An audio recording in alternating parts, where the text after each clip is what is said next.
స్థానిక ఎంజీఎం పాఠశాల బైరాగిపట్టే నందు జిల్లా విద్యాశాఖ సమగ్ర శిక్ష వారి ఆధ్వర్యంలో ఏర్పాటు చేసిన ప్రత్యేక అవసరాలు గల విద్యార్థుల ఉపకరణాల పంపిణీ కార్యక్రమంలో తిరుపతి ఎమ్మెల్యే ఆరణి శ్రీనివాసులుతో కలిసి పాల్గొన్న తిరుపతి జిల్లా కలెక్టర్ వెంకటేశ్వర్. మార్పులు తీసుకురావడం చాలా సంతోషమనేసి కూడా తెలియజేసుకుంటూ ఈ ఒక్క మంచి కార్యక్రమంలో ఈరోజు మన కలెక్టర్ గారు ద్వారా మనం ఇవన్నీ కూడా పంపిణీ చేయడం, మీకు కూడా 421 మందికి ఇస్తున్నాం. ఇంకా కూడా ఉన్నారు, అది కూడా మళ్ళీ రెండో విడత కూడా మన కలెక్టర్ గారు కొన్ని కంపెనీలకు చెప్పి దాని ద్వారా మనకి ఇచ్చే విధంగా కూడా చేస్తారనేసి కూడా మేము భావిస్తున్నాము. ప్రభుత్వం మనకి ఏదైతే ఇట్లా పిల్లలు ఎవరికైతే ప్రత్యేక అవసరాలు కావాలో వాళ్ళందరి కోసం చాలా శ్రద్ధ తీసుకుంటుందనేది మీకు చెప్పాలి. ముఖ్యంగా ఇలాంటి పిల్లలు ఎవరైతే ప్రత్యేక అవసరాల్లో ఉన్నారో వాళ్ళందరూ మన జిల్లాలో సుమారుగా 3680 మంది ఉన్నారు. సుమారుగా 3600 మంది మన జిల్లాలో ఉన్నారు.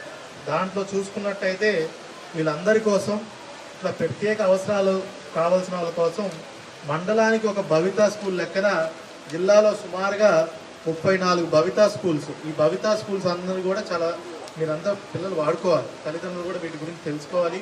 ఈ భవితా స్కూల్స్లో ఏంటంటే మామూలుగా ఇలాంటి పిల్లలు రెగ్యులర్ స్కూల్స్లో చదవడం కొంచెం ఇబ్బందులకు గురవుతున్నారని ప్రభుత్వం ఈ భవితా స్కూల్స్ని ఏర్పాటు చేయడం జరిగింది. ఈ భవితా స్కూల్స్లో మనము ఇలాంటి పిల్లల కోసం ప్రత్యేకమైనటువంటి అక్కడ ఏర్పాట్లు చేసి ప్రత్యేకమైనటువంటి పరికరాలు అందించి ప్రత్యేకమైనటువంటి టీచర్లు, రిసోర్స్ పర్సన్స్ అందరూ ఉంటారు కనుక అందరూ కూడా భవితా స్కూల్స్ని కూడా పూర్తిగా వాడుకోవాలని నేను విన్నవించుకుంటున్నాను. అదేవిధంగా ఈరోజు మనం చూసుకున్నట్టయితే ప్రభుత్వం మనకు ఇట్లా ప్రత్యేక అవసరాలు ఉన్న పిల్లలందరికీ కూడా ఈ సంవత్సరం నుంచి ఇప్పటి వరకు 3000 ఇస్తున్నారు. ఈ సంవత్సరం నుంచి ట్రాన్స్పోర్ట్కి అంటే రవాణా ఖర్చులకి 6000 రూపాయలు పర్ నెలకి 6000 లెక్కన ఈ వచ్చే విద్యా సంవత్సరం నుంచి అంటే ఈ మే జూన్ నుంచి ఇవ్వబోతున్నారు. అదేవిధంగా అట్లాగా 530 మంది పిల్లలకి మన జిల్లా వరకు ఇస్తున్నాం. అదేవిధంగా ఎస్కాట్ అంటే కొంతమంది వాళ్ళ సొంతంగా వెళ్ళలేరు, ఇంకో మనిషి ఉండాలి, అట్లాంటి వాళ్ళకు కూడా ఎస్కాట్కి కూడా ట్రాన్స్పోర్ట్ 6000 నెలకు 6000 లెక్కన మనం సుమారుగా 400 మందికి మన జిల్లాలో ఇస్తున్నాం. అదేవిధంగా ఆడపిల్లల కోసం ప్రత్యేకంగా స్టైఫండ్ ఈ 6000 ట్రాన్స్పోర్ట్ కాకుండా ఆడపిల్లలు ఎవరన్నా ఉంటే అదనంగా ఇంకొక 2000 రూపాయలు మనము ఇలాగ ప్రత్యేక అవసరాలు ఉన్న పిల్లలకి 2000 రూపాయలు నెలకి ఇస్తున్నాము. అట్లా ఒక 1000 మందికి ఈ సంవత్సరం మనం ఇస్తున్నాం. అదేవిధంగా ఎవరన్నా భవితా స్కూల్కి రాలేని పరిస్థితి, అసలు ఇంట్లోంచే కదలలేని పరిస్థితి ఉంటే వాళ్లకు ఇంటి దగ్గరే కూడా మనం పాఠాలు చెప్పుకునే పరిస్థితి, అలాంటి వాళ్ళకు కూడా ప్రోత్సహించడానికి ప్రభుత్వం 3000 రూపాయలు అట్లాగా కూడా ఆ పిల్లలకి ఇస్తుంది. ఇట్లా చూసుకుంటే ఎన్నో రకమైనటువంటి ప్రోత్సాహకాలు ఇస్తుంది. ఎందుకంటే ఇలాంటి మనకి అంటే మనం దివ్యాంగులు అంటాం, ఇలాంటి పిల్లలు బాధపడే వాళ్ళందరికీ కూడా ప్రభుత్వం తోడ్పాటునిస్తే వాళ్ళు కూడా సమాజంలో మిగతా వాళ్ళలాగా బాగా చదువుకొని ఉన్నత శిఖరాలకి ఖచ్చితంగా వెళ్ళగలరు. తల్లిదండ్రులు కూడా మీరు వాళ్ళకి ఆ సపోర్ట్ చేయాలి. మీరు చేస్తే ప్రభుత్వం కూడా మీకు ఎంతో అండగా ఉంటుంది. వీళ్ళందరికీ కూడా చాలా స్ట్రెంగ్త్ అబిలిటీస్ ఉంటాయి, అన్నీ కూడా మీరు గుర్తించి వాళ్ళని ఇబ్బంది పెట్టకుండా వాళ్ళ అవసరాల మేరకు మీరు కొంచెం కష్టపడినట్టయితే ప్రభుత్వం కూడా మీ వెన్నట్టుండి అన్ని రకాల సపోర్ట్ చేస్తుంది.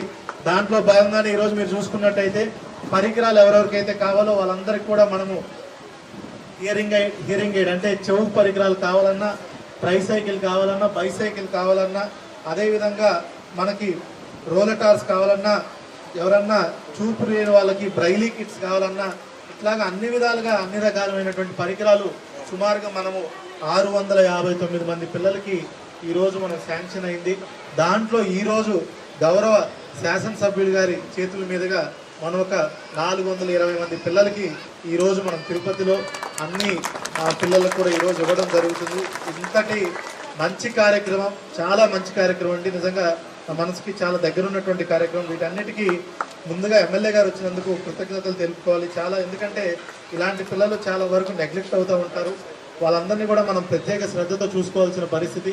ఇలాంటి కార్యక్రమాన్ని ఇంత పెద్ద ఎత్తున నిర్వహించినందుకు అలింకో వాళ్ళకి, అదేవిధంగా ముందుండి నడిపిస్తున్నటువంటి మా డిఈఓ వాళ్ళ స్టాఫ్ అంతటికి కూడా మరొకసారి కృతజ్ఞతలు తెలుపుకుంటూ, ఇక్కడికి వచ్చేసినటువంటి తల్లిదండ్రులకి పిల్లలకి మరొకసారి కృతజ్ఞతలు తెలుపుకుంటూ ధన్యవాదాలు తీసుకుంటున్నాను. Thank you. రేణిగుంట మండలం నుంచి ఖాదర్ బి, రేణిగుంట మండలం నుంచి ఖాదర్ బి, వడమాలపేట నుంచి జాహ్నవి, పుత్తూరు మండలం నుంచి